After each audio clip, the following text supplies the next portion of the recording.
advocates conferred with the rank of senior counsel. Ladies and gentlemen, let us all rise for His Excellency the President.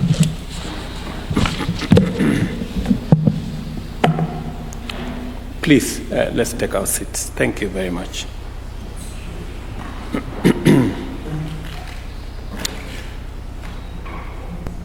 The Honorable Chief Justice and President of the Supreme Court, the Honorable Deputy Chief Justice, distinguished judges of the High Court, Court of Appeal, members of the Judicial Service Commission, newly appointed judges, senior counsel, family members, ladies and gentlemen. It is my privilege to be the first to congratulate all of you on your well-deserved elevation to the esteemed position of Judge of the Republic of Kenya and the most important place of our advocate as senior counsels in the Republic of Kenya. As you step into national service to advance the interests and well-being of our people, it is essential that I emphasize the immense responsibilities bestowed upon you and the magnitude of public expectation for you to contribute positively to freedom, democracy, social justice, and progress in our nation. I am confident that you are highly accomplished advocates with excellent grasp of the law and especially our Constitution. I therefore call to your attention certain important provisions of our fundamental law, not to educate or remind you, but to underscore the magnitude of the judicial mandate in fulfilling the collective aspirations of our people and our broader development agenda. While the constitutional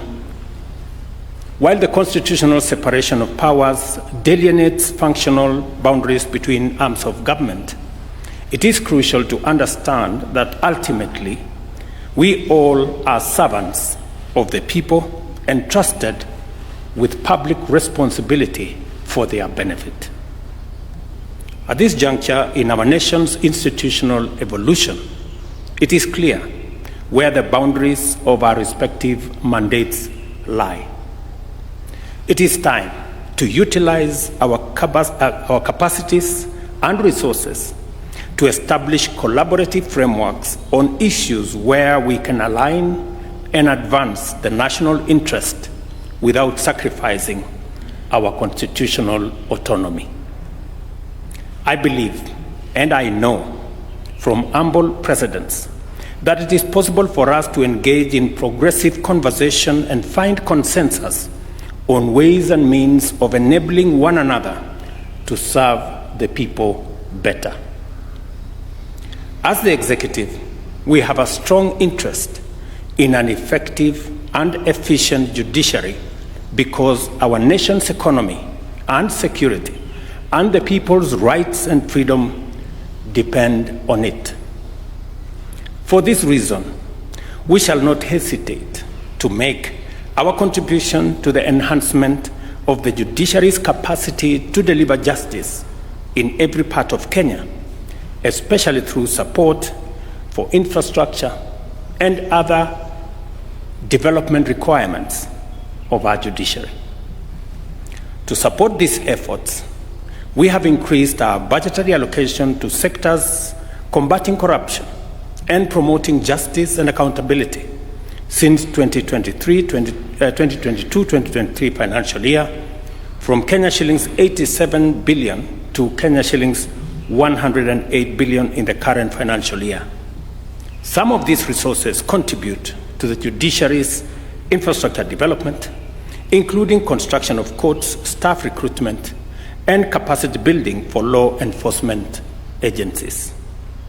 I am happy that the establishment of small claims courts across the country has brought justice closer to the people and resulted in a significant increase in the number of resolved cases.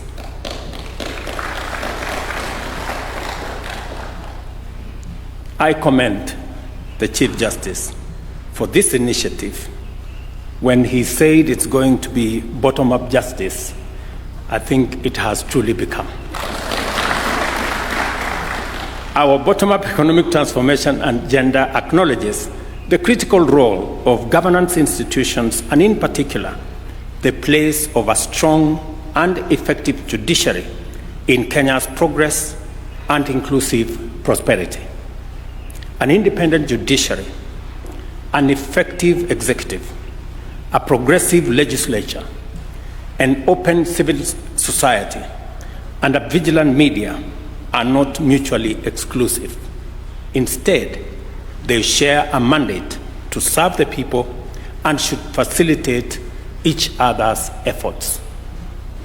This synergy extends to accountability and transparency, as exemplified by the operationalization of the Public Benefits Organization Act of 2013, which was operationalized last week.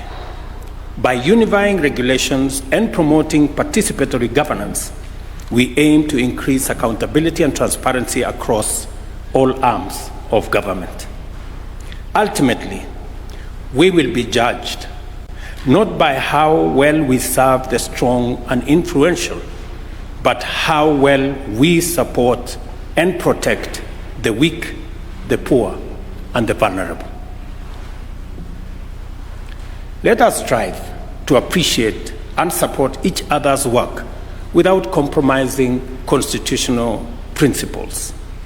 Ultimately, our collective legacy will not be evaluated by how stubborn, combative, or disagreeable we were, but by our contribution to improving the lives of our people and advancing our nation towards prosperity. We are, as we all know, a proudly democratic nation where the people make the final call and elect their leaders as anchored in the rule of law and constitutionalism. As a nation, we subscribe to the principles of checks and balances as established by our Constitution. I encourage you to commit yourselves to serving the people with integrity and professionalism and to reject corruption in all its manifestations. Without integrity, the credibility of our judiciary, or indeed any other institution, as well as public institutions, is severely questioned. Corruption, even the slightest hint of it, irreversibly compromises the authority and effectiveness of our courts and all our institutions.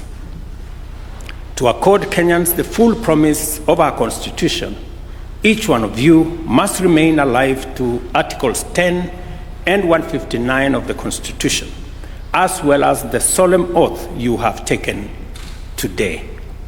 Your devotion to these mandates and undertakings and your commitment to diligently serve the people of Kenya and to do justice to them without fear, favor, bias, affection, ill will, prejudice, or any political, religious, or other influence, as I heard each and every one of you say, will make the difference between progress and failure, freedom and tyranny, and prosperity and destitution for the people of our beloved nation.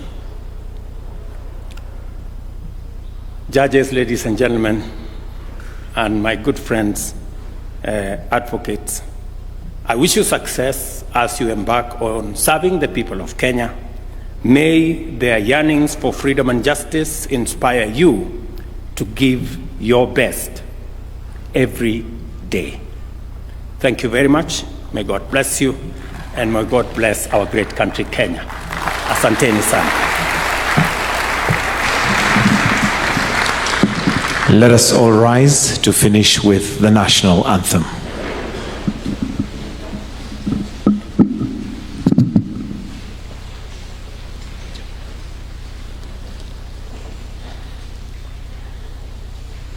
The national anthem.